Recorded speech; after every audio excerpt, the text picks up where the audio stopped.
Olá, pessoal, sejam bem-vindos a mais uma videoaula de correção de questões. Hoje eu trouxe para vocês uma questãozinha da prova da Polícia Civil do Estado de Goiás, de delegado de polícia, e uma outra questão da Procuradoria do município de Campinas, que é a Fundação Carlos Chagas, que foi a banca examinadora. Pois bem, vamos corrigir primeiro a questãozinha da prova de delegado de polícia de Goiás. O Sistema Tributário Nacional é integrado por um conjunto de princípios e regras que limitam o exercício do poder tributário do Estado. Acerca do exercício da competência tributária, verifica-se que a anterioridade aplicável ao direito penal tem igual aplicação na seara tributária, sendo vedada qualquer alteração na legislação tributária, ainda que não corresponda a aumento do tributo. Vejam, a anterioridade aplicável ao direito penal tem igual aplicação na seara tributária? Não, né, pessoal? O princípio da anterioridade aqui no direito tributário, seja anual, seja nonagesimal, nós levamos em consideração a publicação da norma, e aí nós contamos 90 dias e, concomitantemente, o próximo exercício financeiro, quando o tributo ele respeita ambos os princípios, tá?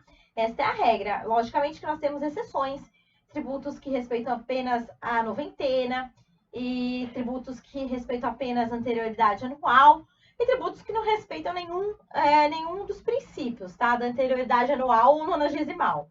Pois bem, B. É vedada a cobrança de tributos antes de decorridos 90 dias da data em que haja sido publicada lei que os instituiu, aumentou ou reduziu. Veja bem, nós temos tributos que não são tributos que observam o princípio da noventena, né? A noventena, princípio da anterioridade mitigada ou nonagesimal. Por exemplo, o imposto de renda. O imposto de renda, ele observa apenas o princípio da anterioridade anual do próximo exercício financeiro. Por isso, se eu tenho uma lei que venha instituir aqui, no caso, a majorar a alíquota do imposto de renda, sendo publicada no dia 28 de dezembro de 2019, vamos supor, e no dia 1º de janeiro de 2020, nós já temos que essa nova alíquota ela é viável de ser cobrada, tá? Então, não precisa observar aqui os 90 dias. A imunidade religiosa é consectária da garantia fundamental da liberdade religiosa, que tem alcance além do templo religioso. Sim, essa alternativa aqui é correta. Por quê? A finalidade da norma, e aí nós temos aquela interpretação teleológica que busca a finalidade, é a garantia da liberdade religiosa. É uma garantia fundamental. Ok.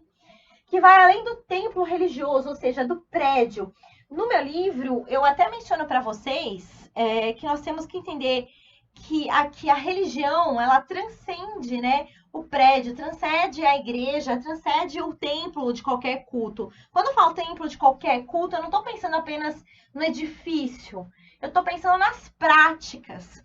Tanto que, para garantir aqui a liberdade religiosa, cemitério mantido pela instituição vai fazer jus à imunidade tributária dos impostos, a casa do frei, do pastor, do padre, o carro também, enfim. Nós temos várias situações que eu elenco no livro que fundamentam, né, essa posição de que templo de qualquer culto não está adstrito à edificação, ao prédio. Toma cuidado. Então, a alternativa C, ao meu ver, está correta. Vamos ver as demais. A vedação do não confisco ao Estado no exercício do seu poder de tributar limita a perda de bens no âmbito criminal. Não, né? Então, nós temos aqui também que o princípio do não confisco limita as multas tributárias, o tributo com efeito confiscatório, enfim. E as regras de imunidade tributária devem ser interpretadas restritivamente na medida em que correspondem a benefícios fiscais aos contribuintes. Gente, a gente até pode pensar numa interpretação restritiva, mas quanto aos benefícios fiscais, nós não pensamos nesse sentido.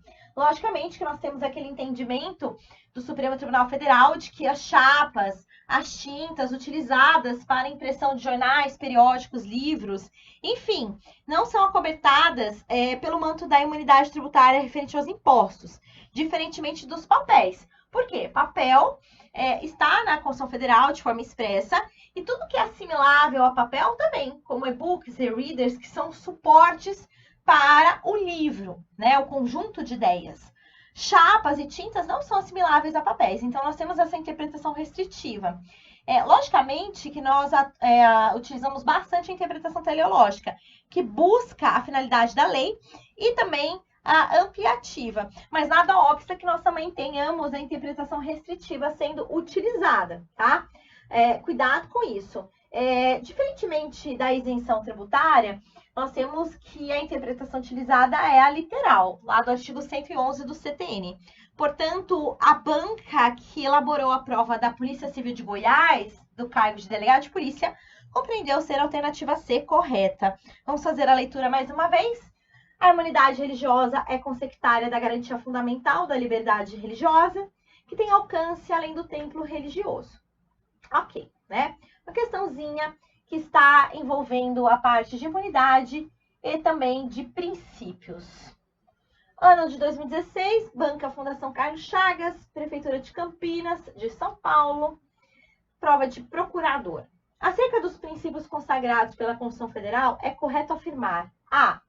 Somente a União poderá instituir tributo para estabelecer limitações ao tráfico de pessoas ou bens, por meio de tributos interestaduais ou intermunicipais, sem qualquer ressalva. Olha isso.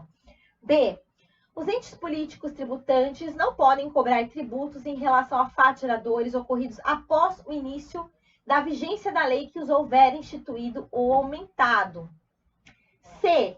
É vedado à União, aos Estados, ao Distrito Federal e aos municípios exigir ou aumentar tributos sem lei ou decreto que o estabeleça. D. Os entes da federação não podem instituir tratamento desigual entre contribuintes que se encontrem em situação equivalente, admitindo-se, entretanto, levar em conta a distinção em razão de ocupação profissional ou função por eles exercida. Gente, isso aqui também não pode, né? Já mencionei no livro, inclusive. Sempre que possível, os impostos terão caráter pessoal e serão graduados segundo a capacidade econômica do contribuinte. Até aqui, ok, né? Mesmo os impostos de característica real poderão ter característica pessoal. Facultado à administração tributária, especialmente para conferir efetividade a esses objetivos, identificar, respeitados os direitos individuais e nos termos da lei, o patrimônio, os rendimentos e as atividades econômicas do contribuinte. Gente, interessante essa alternativa E, né? Porque sempre que possível, nós vamos ter este caráter pessoal dos impostos. Um exemplo que eu trago aqui para vocês é quanto à possibilidade da progressividade das alíquotas do ITCMD. Nós tivemos entendimento do Supremo Tribunal Federal no sentido de que há a possibilidade das alíquotas do ITCMD serem progressivos de acordo com o quinhão herdado pelo herdeiro. E lembrando que nós estamos falando de um imposto real. Então, quando eu admito essa progressividade de alíquota, eu estou levando em consideração a capacidade contributiva, a capacidade econômica daquele indivíduo. Então, quanto mais ele herdar, maior for o quinhão herdado, nós vamos ter aqui a progressividade da alíquota do ITCMD, tá? E lembrando que é um imposto real e não é um imposto de caráter pessoal. Toma cuidado com isso, é um ponto importante. A alternativa E foi considerada correta pela FCC. Pois bem, finalizo com vocês este nosso bloco de correção de questões. Até mais!